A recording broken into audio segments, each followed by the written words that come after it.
Selamat pagi Bapak Ibu dan saudara-saudara serta anak-anak yang dikasihi oleh Tuhan Yesus Kristus. Di awal bulan Juni ini kita masih bersama-sama dengan keluarga yang kita kasihi untuk kita boleh beribadah di rumah bersama-sama. Pagi hari ini kita akan merenungkan sebagian sabda kebenaran firman Tuhan di kitab Kolose pasal 3 ayat 5 sampai dengan ayat yang ke-10 dengan tema manusia baru. Sesuatu yang baru banyak orang sukai. Mengapa? Karena sesuatu yang baru biasanya menggantikan sesuatu yang lama dan kualitasnya tentunya lebih baik daripada yang lama. Dulu HP yang kita punya hanya bisa digunakan untuk SMS dan juga hanya untuk terima telepon. Tetapi kemudian terus diperbaharui sehingga bisa kita gunakan untuk video call, kita bisa gunakan untuk kirim email, kita bisa gunakan untuk memutar lagu dan lain sebagainya. Bapak, Ibu, dan saudara yang dikasihi oleh Tuhan. Bagaimana dengan manusia baru di dalam kebenaran firman Tuhan? Seperti apakah yang terjadi dan harus kita lakukan sebagai manusia baru?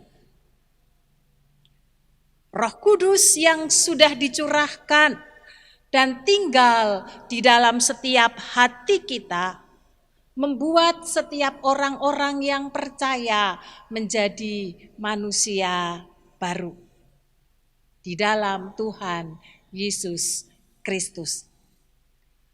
Apanya yang baru? Yaitu kehidupan batiniah kita yang kemudian akan mengubah seluruh sikap dan perilaku kita dan akan diubah secara terus-menerus di dalam kehidupan setiap kita. Hidup dari perbudakan dosa berubah menjadi hidup di dalam Kristus yang sudah diselamatkan menjadi manusia yang merdeka. Bapak, Ibu, dan anak-anak yang dikasihi oleh Tuhan. Bagaimana caranya melakukan menjadi manusia yang baru? Firman Tuhan pagi ini akan menuntun setiap kita. Di dalam suratnya kepada jemaat Kolose, Paulus mengingatkan status orang-orang percaya di Kolose bahwa di dalam Tuhan mereka sudah menjadi manusia baru. Oleh sebab itu, karakter dan perilaku mereka harus berubah. Kebiasaan-kebiasaan buruk harus ditinggalkan dan dilepaskan. Dan pembaharuan semacam ini harus terus-menerus dilakukan sehingga menjadi semakin serupa seperti Kristus. Mari kita akan melihat caranya seperti apa Alkitab menuliskan di dalam Kolose pasal 3 ayat 5 sampai dengan ayat yang ke-10. Yang pertama caranya, ayat yang ke-5. Matikanlah dalam diri kita segala sesuatu yang duniawi. Seperti apa? Alkitab mencatat untuk menolong kita memahami lebih dalam secara detail. Disebutkan percabulan, kenajisan, hawa nafsu, nafsu jahat, dan juga keserakahan yang sama dengan penyembahan berhala.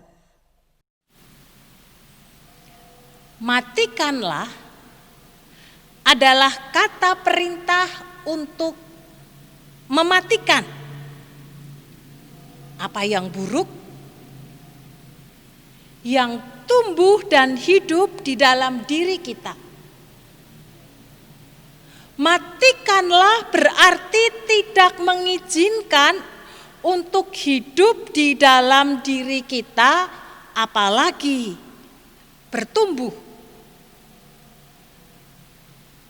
Tindakan mematikan berarti melakukan dengan kesadaran penuh. Hal ini membutuhkan komitmen yang sungguh-sungguh untuk bisa melakukannya. Yang kedua, ayat yang ke-8. Buanglah semuanya apa yang harus dibuang dalam diri kita yang kita punya dan kita miliki. Marah, geram, kejahatan, fitnah, kata-kata kotor yang keluar dari mulut kita. Meski ini hanya perkataan saja, namun ini bisa mempengaruhi banyak orang untuk melakukan hal-hal yang buruk. Bahkan bisa memicu terjadinya pertengkaran dengan menggunakan kekuatan fisik. Apa yang kita ucapkan sebenarnya adalah cerminan dari apa yang ada di dalam hati kita. Oleh karena itu firman Tuhan mengatakan meskipun itu hanya diucapkan lewat perkataan kita, maka firman Tuhan berkata tidak mengizinkan itu untuk kita lakukan. Karena kalau mulut kita gunakan untuk perkataan-perkataan yang kotor, maka sebenarnya sebagai bentuk cerminan hati kita yang juga kotor di hadapan Tuhan dan juga sesama kita. Bapak, Ibu, dan anak-anak yang dikasihi Tuhan, kita akan melihat bagian yang ketiga. Menjadi manusia baru harus diperbaharui terus-menerus di dalam Tuhan Yesus Kristus. Pembaruan semacam ini yang terus-menerus akan mengakibatkan terjadinya satu perubahan hidup ke arah yang lebih baik. Roma pasal 12 ayat 2 mengatakan, berubahlah oleh pembaharuan budimu. Pembaharuan budi akan menghasilkan sebuah perubahan. Dimulai dari pikiran kita. Kemudian pengetahuan kita menjadi bertambah. Setelah itu akan mempengaruhi dan ditindaklanjuti dengan perubahan sikap dan perbuatan setiap kita pribadi lepas pribadi. Dan ketika itu terus-menerus kita lakukan, maka akan membentuk sebuah karakter di dalam kehidupan kita. yaitu karakter yang seperti Tuhan Yesus Kristus. Kata perubahan yang dipakai itu adalah seperti kata metamorfose, sebuah istilah yang biasa dipakai dalam ilmu biologi. Ketika ulat berubah menjadi kepompong dan kemudian berubah lagi menjadi kupu-kupu.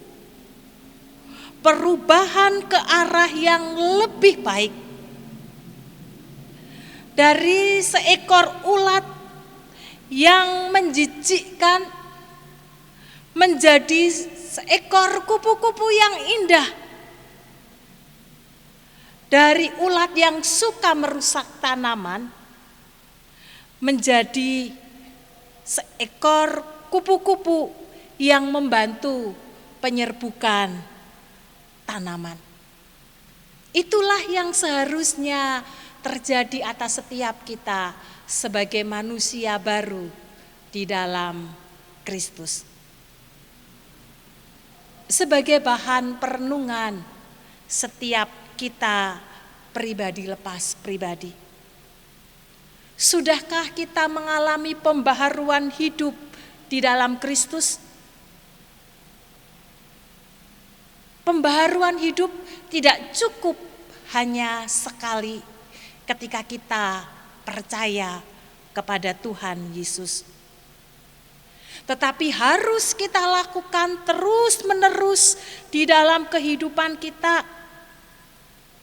Masih ada banyak karakter di dalam diri kita, sifat-sifat yang perlu diubah. Dan itu membutuhkan waktu yang panjang dan cukup lama. Meski kadang kita mengakui, kadang-kadang muncul hal-hal yang tidak baik di dalam kehidupan kita. Tetapi ketika kita terus-menerus memperbaharui hidup di dalam Kristus, maka intensitasnya sudah berkurang. Tidak seperti dulu lagi.